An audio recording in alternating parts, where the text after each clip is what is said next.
And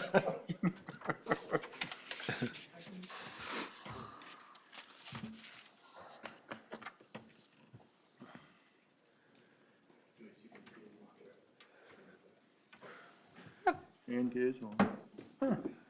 Tommy, who's number one today? Pardon? Who's number one? Bishop. Oh, Get a second opinion on that?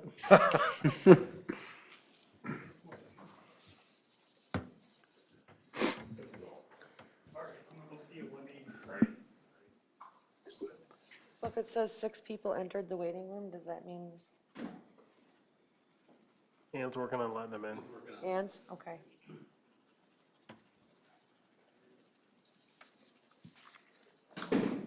There we go.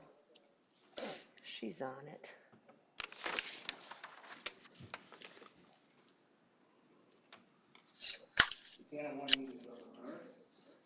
Way to go, Don. That's nice. And here. Yes, we're good. Ready? 5:29. We'll call the meeting to order. Please stand for pledge of allegiance. Pledge allegiance to the flag of the United States of America and to the republic for which it stands, one nation, under God, indivisible, with liberty and justice for all. Mr. Danker, do the roll call, please. Mayor King, Present? Councilmember at Large Austin, Present. Councilmember Fisher, Present. Baskin, Present. Vala, Present. Waller, Present. Postma, Present. Bashusta. Present. We have a quorum, Your Honor. Thank you. Motion, or agenda item number 1, need a motion to approve the agenda with the addition of the new development agreement with New Tech. So moved. Second. All in favor? Aye. Opposed? Motion carries. Item number 2, approving minutes from January 4th, 2021. So moved. Second. Second. All in favor? Aye. Opposed? Motion approved. Recognition under and awards, I don't think we have any. Nothing there. Looking for item number 4, a motion for the consent agenda. So moved. Second. All in favor? Aye. Opposed? Motion carries.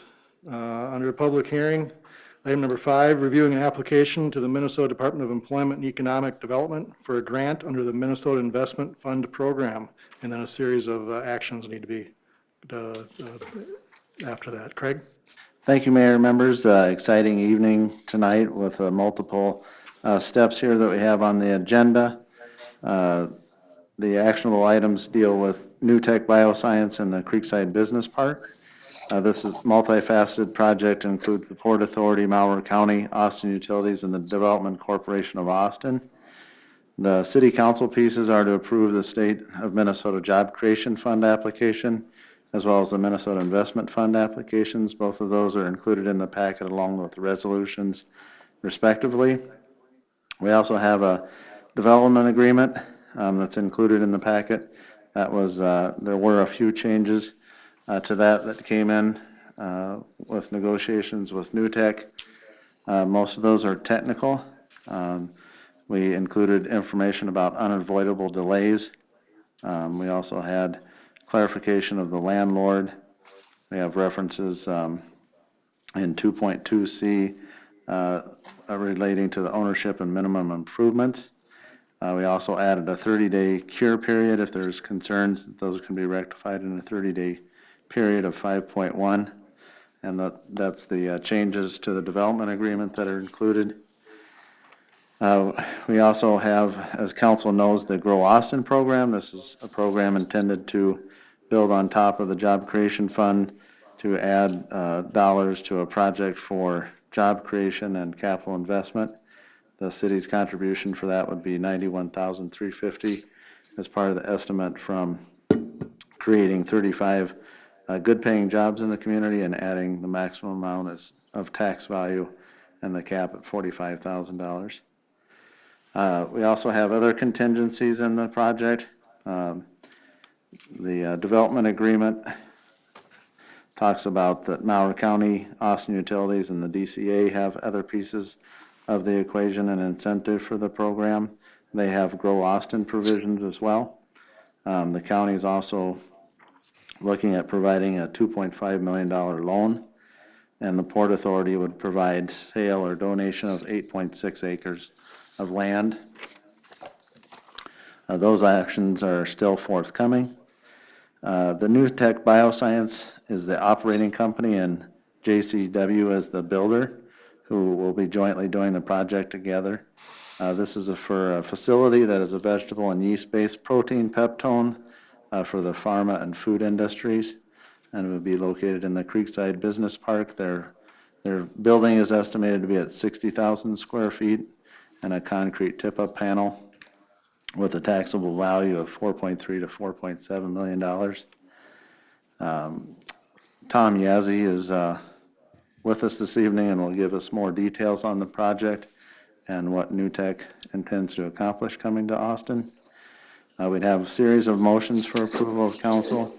This also is a public hearing as required by the Minnesota Investment Fund application, so we'll take comments from anybody in the public, but we also need approval of the development agreement, JCF resolution, MIF resolution, and participation with our Grow Austin program.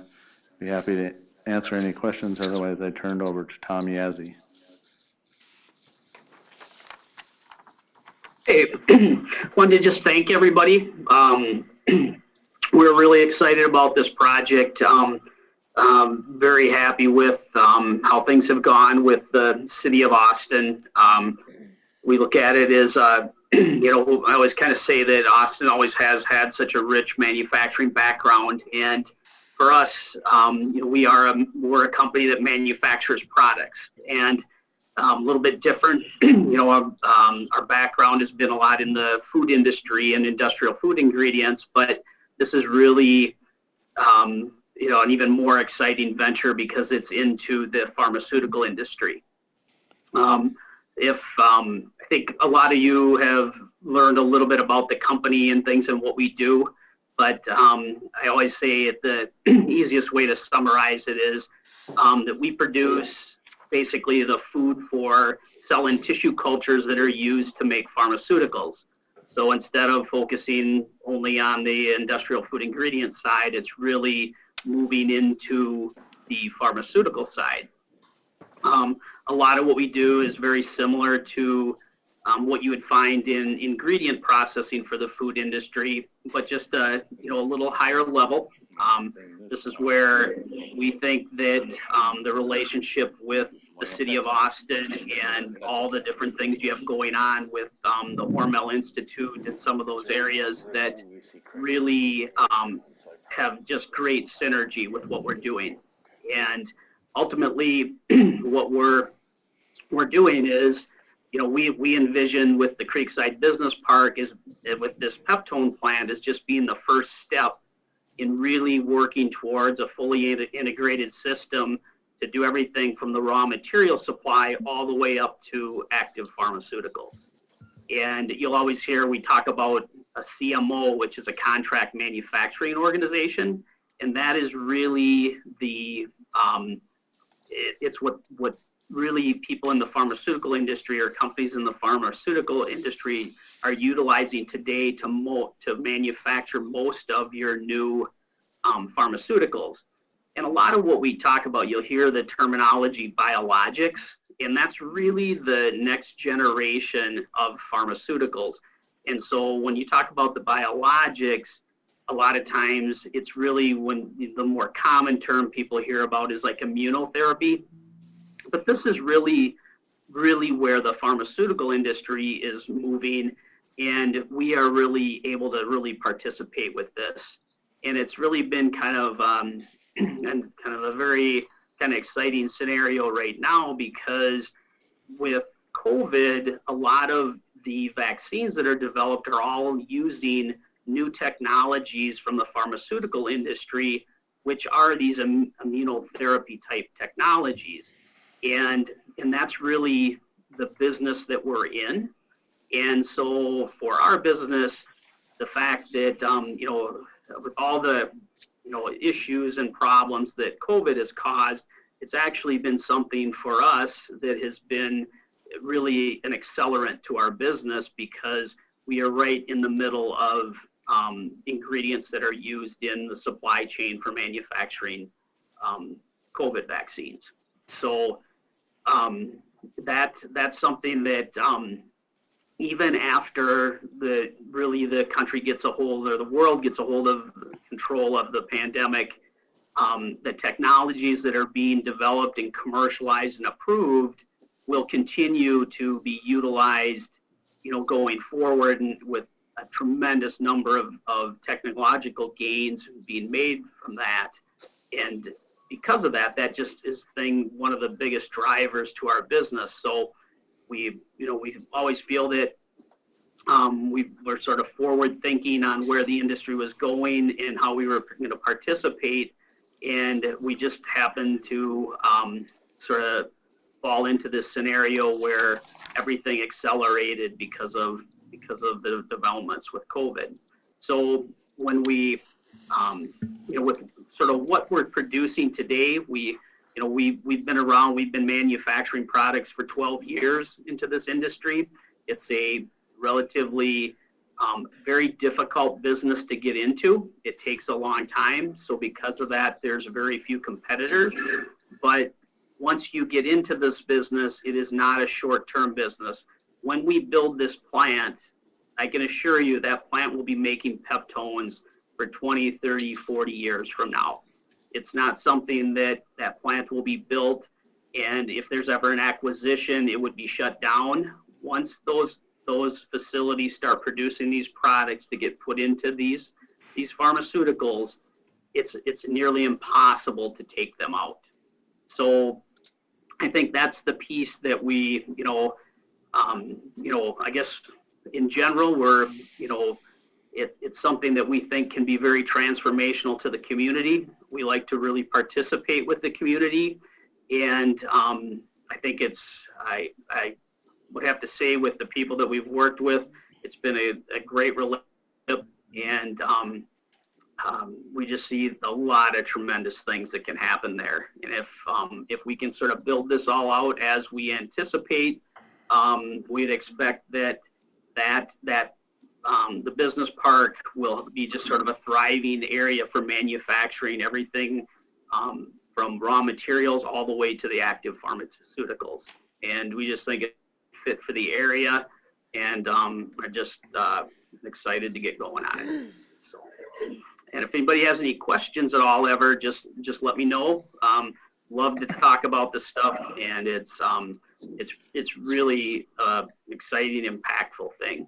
So, we'll be, right now, we're right in the middle of one of the top vaccine candidates, and we see some of those things just continuing on with materials coming out of this facility. So, yeah. Okay, very good. Anybody else in the Zoom call want to answer any or make any statements? Mr. Mayor, John Gary, and through the Development Corporation of Austin, has been instrumental in this project, which is a great partnership with DCA and the county and Austin Utilities and others, but I know Mr. Gary has a few comments. John? Thanks, Mr. Clark, and I just want to take a second to congratulate the mayor and the other new council members on their leadership, and thank you for what you're doing. I met Tom, and Kent is on the call, about 2 years ago at a trade show in the Twin Cities, and I clearly remember the initial conversation with them, where I think within a few minutes I'm like, this is a great fit for Austin, and I think, sight unseen to some extent, they're like, what you're saying really makes sense for us as a company. And, that's 2 years now. But I'd say, I just wanted to make a comment that I think from the beginning, it was a great fit. And I think that still seems like a great fit. Just from the community perspective, over the course of 2 years, we expect 35 jobs, an average wage of $27. That includes some benefits. That's above our median household income. that's above our median wage as a community. And also, I think just some other highlights that, as Kent said, I also want to introduce Jeff Robbins. Jeff is here. You might notice that last name Robbins.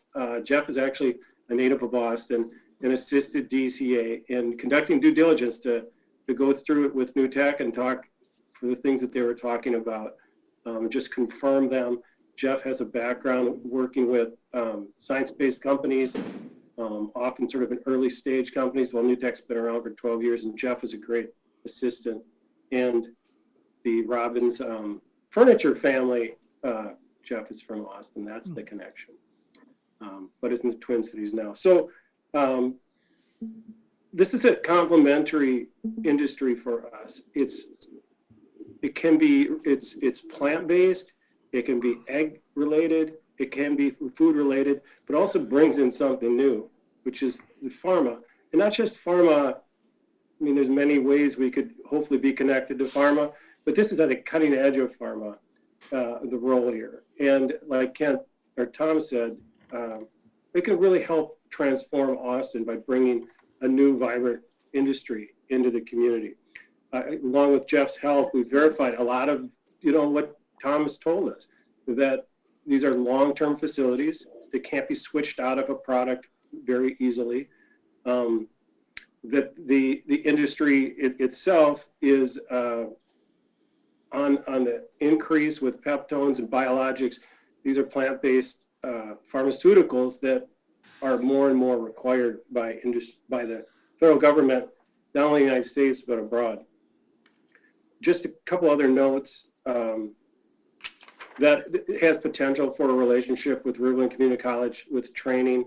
Workforce is crucial to their industry, and a lot of potential there.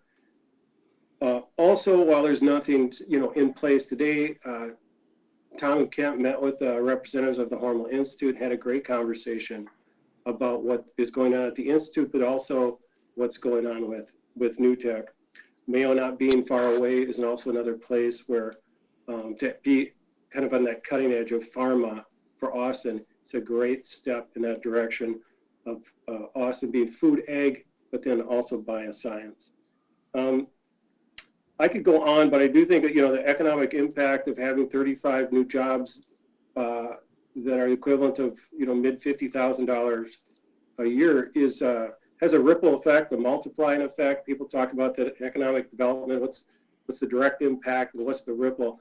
And it's exciting. I think we'll have, based on the numbers I see and the compute, you definitely would see a ripple effect anywhere from 5 to 20 new jobs that would happen in the community because a company like this is locating in the community.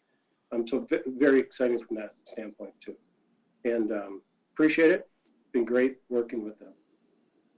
Thanks. Thank you, John. Anybody else have any comments from the Zoom call? All right, Elaine, go ahead. Hello, I'm Elaine Hanson. I'm the president of the Austin Area Chamber of Commerce, and we're very excited about this opportunity to welcome such a great business to our community. And I just want to make sure that you are aware of the resources available at the chamber. And one of the big ones is our community concierge program, which is designed to help newcomers to our community learn about the community, find places to live, connect, and also helping trailing spouses to find jobs. So we're super excited to have New Tech come and be a part of our community, and we hope we can extend our services to help your employees as they come in to be a part of Austin. So welcome. Thank you. Thank you, Elaine. Anybody else on the call? John, thanks for your work on this. This is quite a partnership between DCA, city, county. I know there's a lot of partners in this, and I totally agree. It's a great fit for Austin. It's very exciting to see new development, especially in the biosciences. That's something we're really going after. I had the opportunity to meet with Kent and Tom about 1.5 years ago also. I know in talking to you, there's a lot of cities that were courting you for this business and this facility. So we're happy that you chose Austin and look forward to many years of partnership. So thank you. Mr. Robbins, welcome back to Austin virtually. don't know when you graduated, but I know John Gary wanted me to ask you if you remember him from all his athletic prowess during your days in high school. 75. Oh, yeah, then John's a little younger than that, but he was probably in sixth grade lighting it up about that time.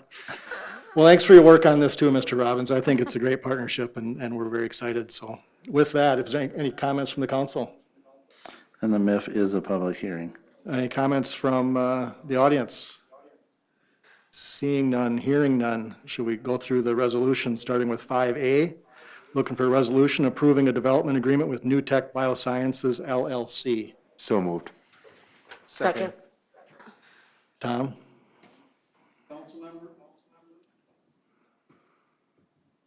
Councilmember Fisher, Aye. Baskin, Aye. Obala, Aye. Waller, Aye. Postma, Aye. Bashusta, Aye. Councilmember at Large Austin. Aye. Resolution passes 7-0, Your Honor. Thank you, Mr. Dankert. Under 5B, resolution for approving a grant application to Minnesota Department of Employment and Economic Development. So moved. Second. Tom? Councilmember Fisher, Aye. Baskin, Aye.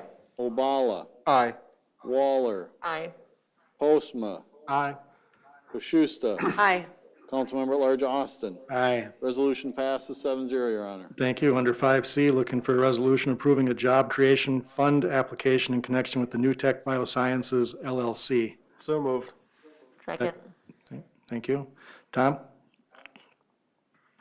Councilmember Fisher, Aye. Baskin, Aye.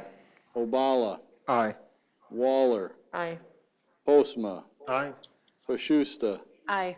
Councilmember at Large Austin. Aye. Resolution passes 7-0, Your Honor. And finally, under 5D, a motion for approving the city's participation with the Grow Austin program in the estimated amount of $91,350.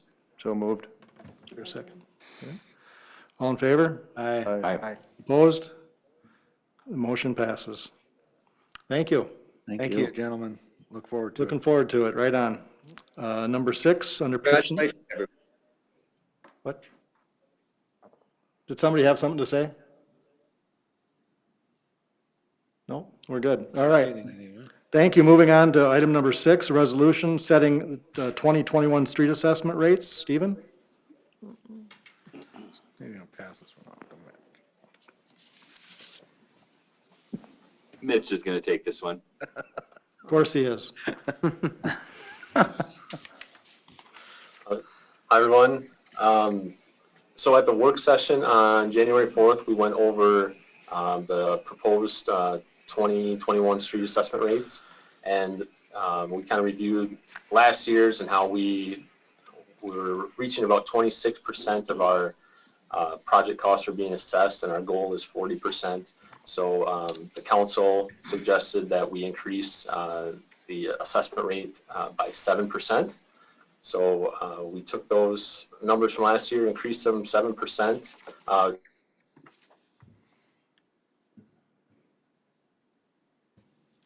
he froze it.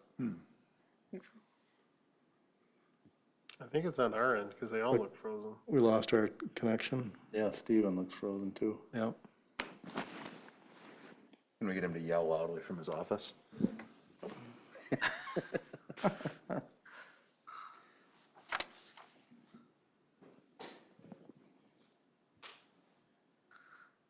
There we go. Now we're booting up again. There we go. It's coming back. Hopefully Ann lets us in.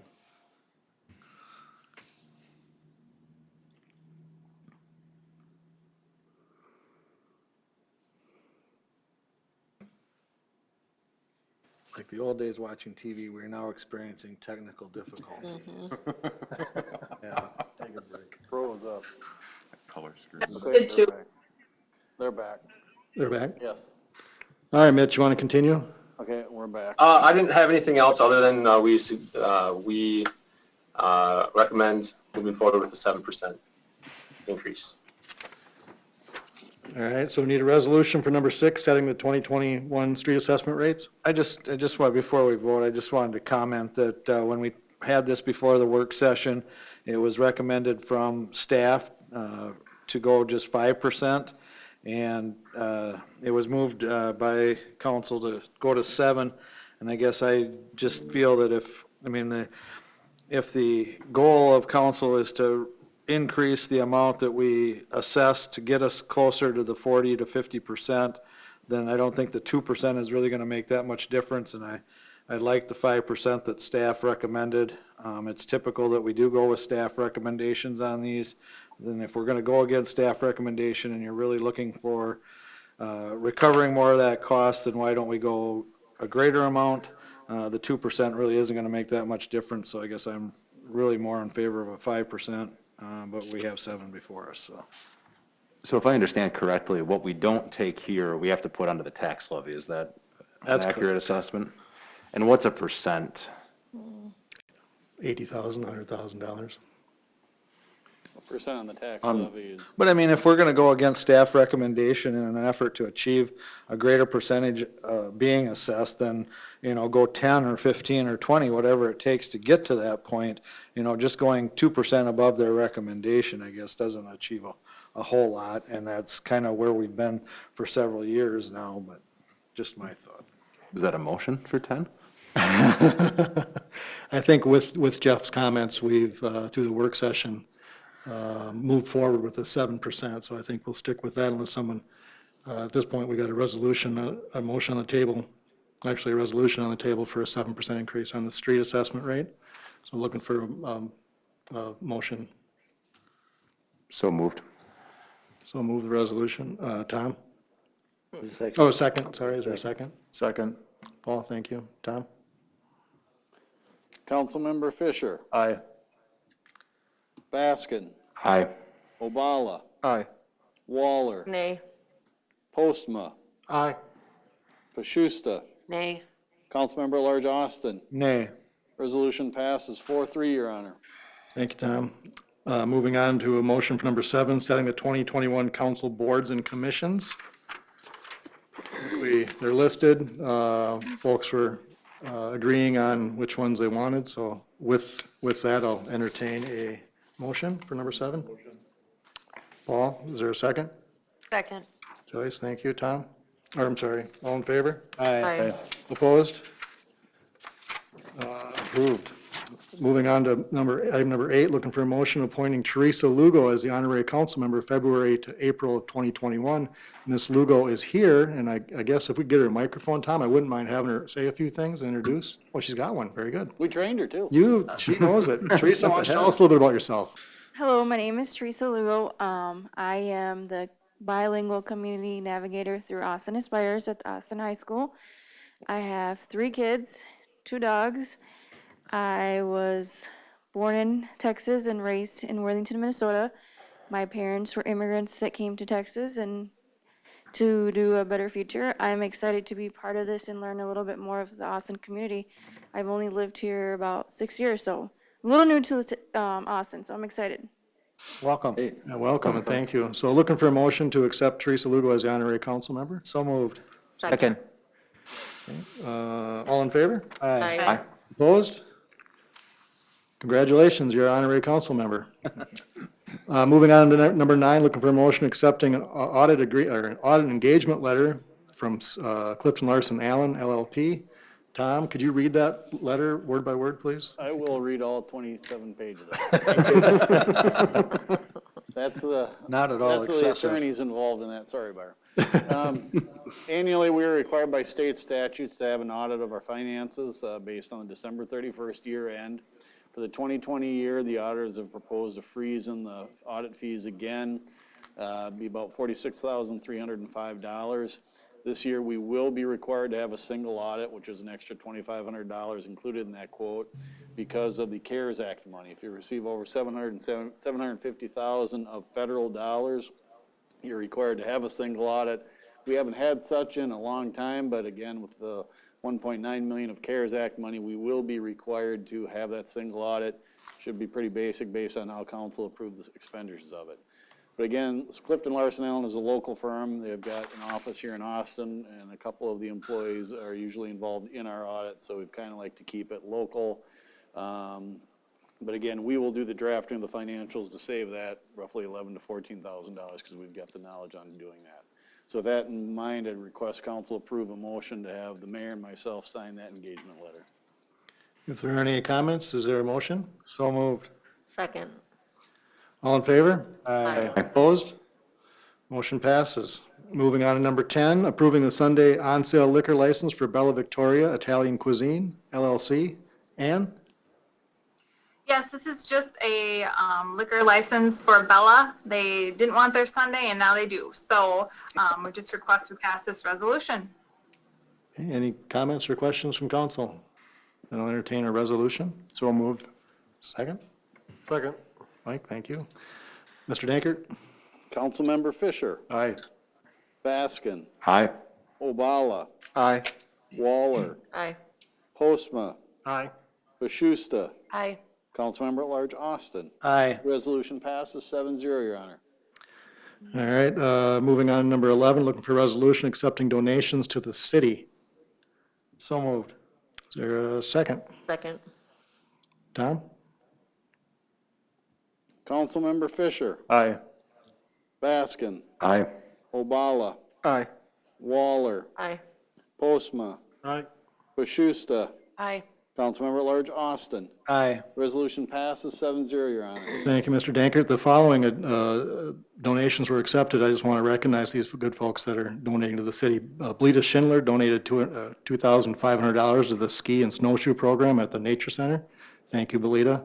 The Eagles donated $2,500 to the summer rec van wrap. Thank you, Eagles, and $221.64 from Tammy Schultz to the Bike Club for donation. So thank you for those.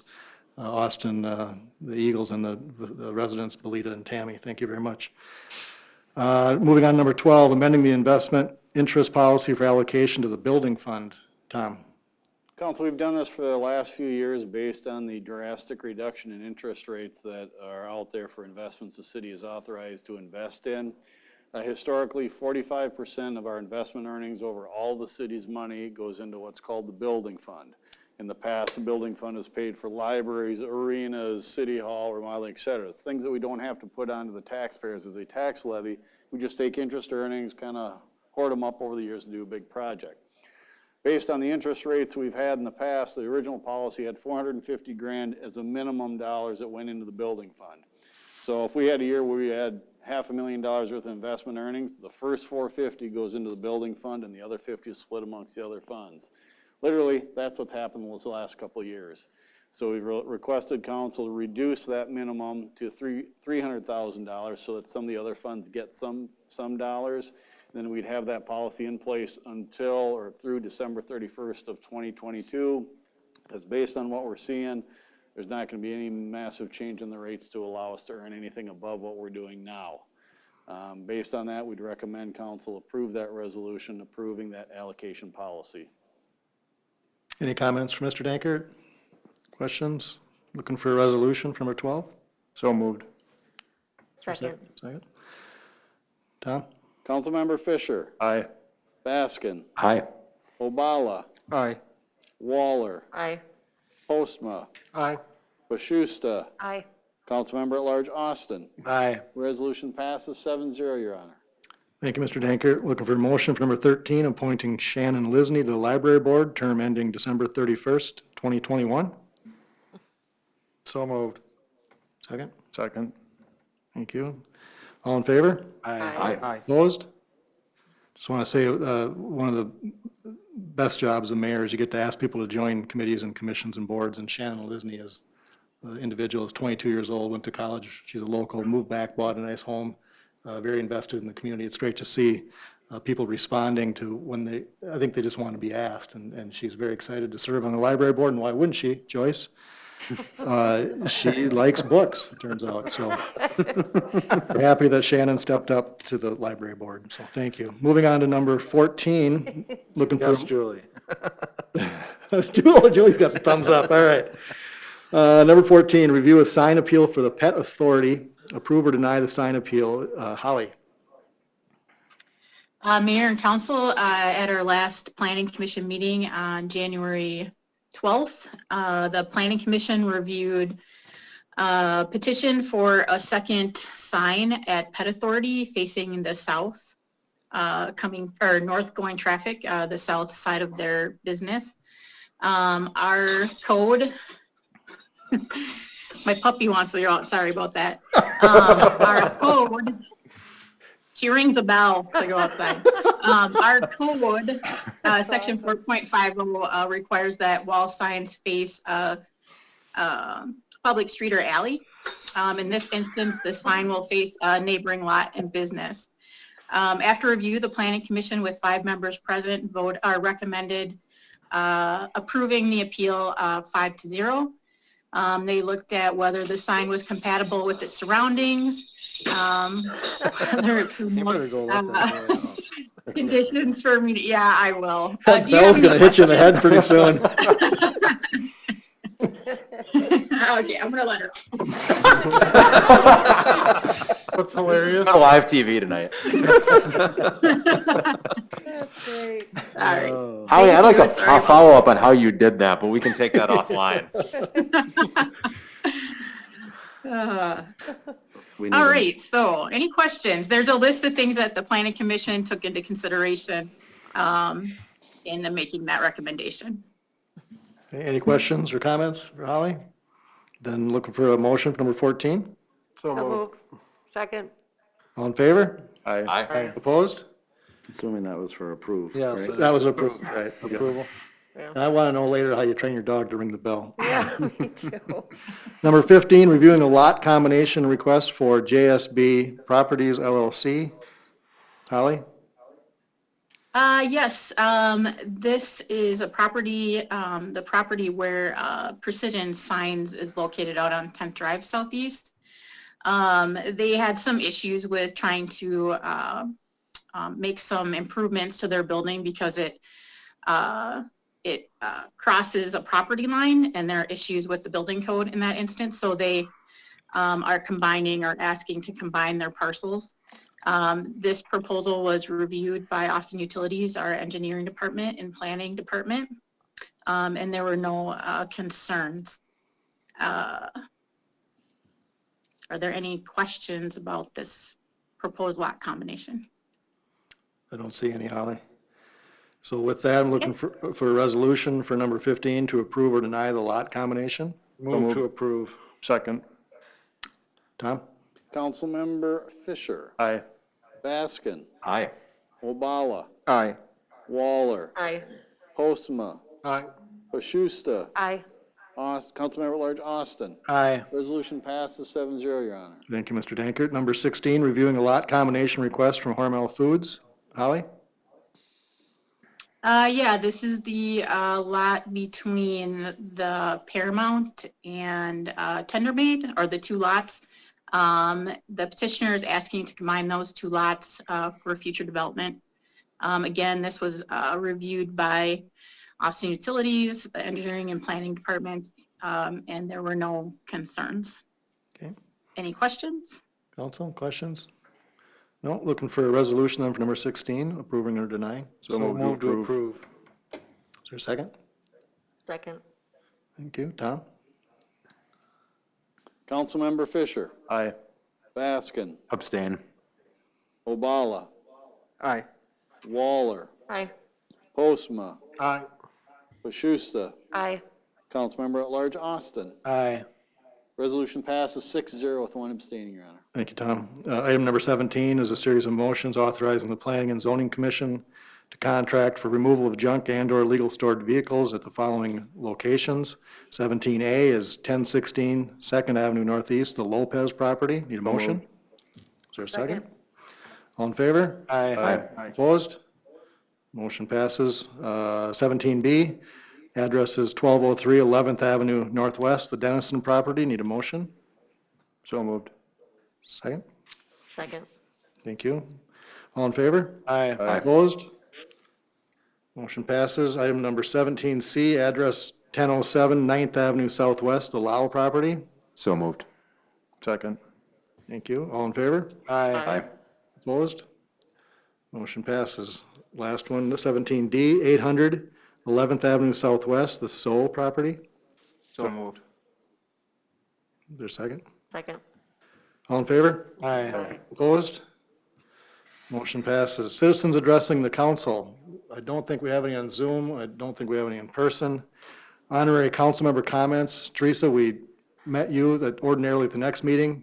You don't have to reintroduce yourself again, but at this point in the meeting, we're just going to ask you if you have any comments or observations you want to speak about. So, Santino was on earlier, but oh, was he? he was, but I don't see him any longer. Santino was our last honorary council member. So, yeah, we would have liked to have some closing comments, but I guess we lost him. All right, moving on to reports and recommendations. Craig? Yes, Mayor, we had good conversation with Senator Dornick and Representative Mueller on our $7.45 million for our wastewater treatment plant design and engineering expenses with the late passage of the bonding bill, and where we've incurred expenses to keep that moving forward in a bit of a catch-22 between having the design ready for MPCA to review that and when the bonding bill finally was signed. So we're asking for reallocation of those dollars that would be able to be used for construction. So we're talking with them about that. We held a committee hearing in the House of Representatives this morning, which I was able to testify and at least put it on the table for consideration. Those that turned up to the Human Rights Commission, we had, I think, 70 people at that for the Martin Luther King event, and some great discussion there. And for impacted businesses that were closed or restricted for the Executive Order 20-99, the Malheur County has announced an opening for a grant cycle of the $791,000 that they've received. So we encourage applicants and small businesses to look at that. The Development Corporation of Austin is hosting and facilitating the grant application, so please visit their website, or if you're having trouble, certainly reach out to us here at the city and we'll help you as well. So hopefully businesses can take advantage of that. That's all I have. Thank you. Craig did a nice job testifying today. I was able to witness that. It's great to have someone with his knowledge to be able to, it can be certainly an intimidating process, but he navigated that beautifully today. So we're hopeful, and I think it was Patty Mueller, our representative's first committee hearing, maybe. It seemed like possibly it was, yes. But it went very well, so we're hopeful.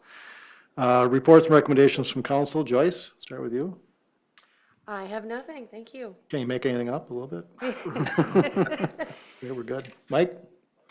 I want to thank the city department heads that I've had a chance to meet with to kind of introduce me to the city council life, and it's been very helpful, and I've gained a lot of knowledge. And special thanks to the Human Rights Commission and Trish for doing a great job. It was a very interesting event last night, and well done by all. Right on. Thanks, Mike. Rebecca? I have nothing, Your Honor. Jeffrey? I have nothing, Your Honor. Obala? Thank you, Your Honor. I've been doing a lot of tours and visiting. I had the opportunity to visit Austin Utility, and had a tour with Mike. It was great. Every time I passed from outside, it looked so small, but the time I entered through that building, went over through the behind the counter, was so big behind, and I'm like, wow, do we have this whole building here? So it was amazing, and he doing a great job there, and I was so happy to be part of that tour, and I learned a lot from. And all this week I've been receiving a lot of emails, just reading through, having all those meetings. I had the opportunity to meet with Connecting Young Professional last week, I think a week and a half ago, and then I have great discussion with them, so they would like me to join them on the board. So looking forward to connect with them more and learn about the work they're doing to help them out and share some of my ideas.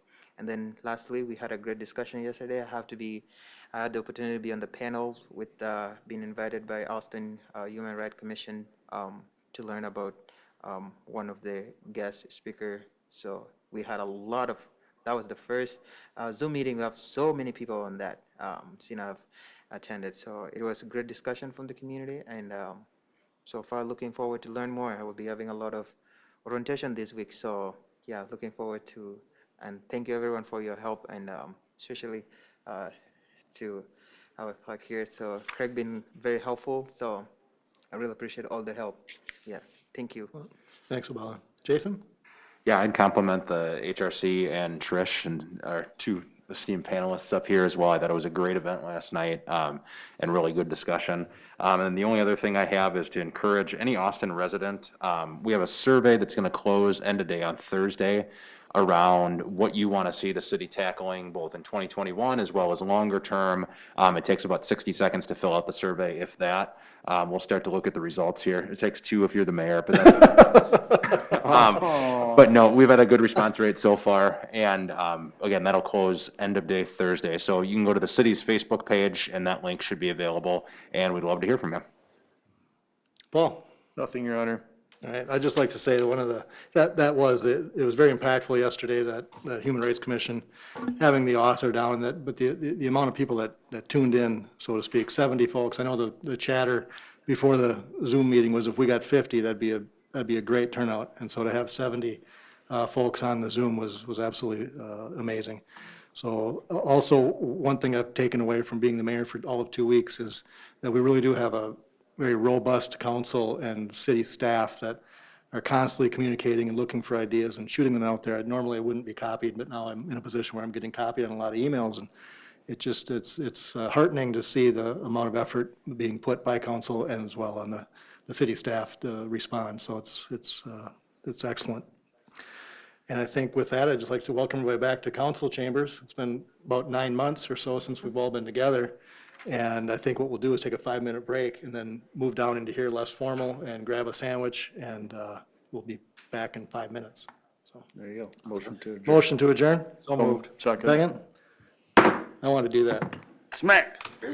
Oh, council, before you run away. I was gonna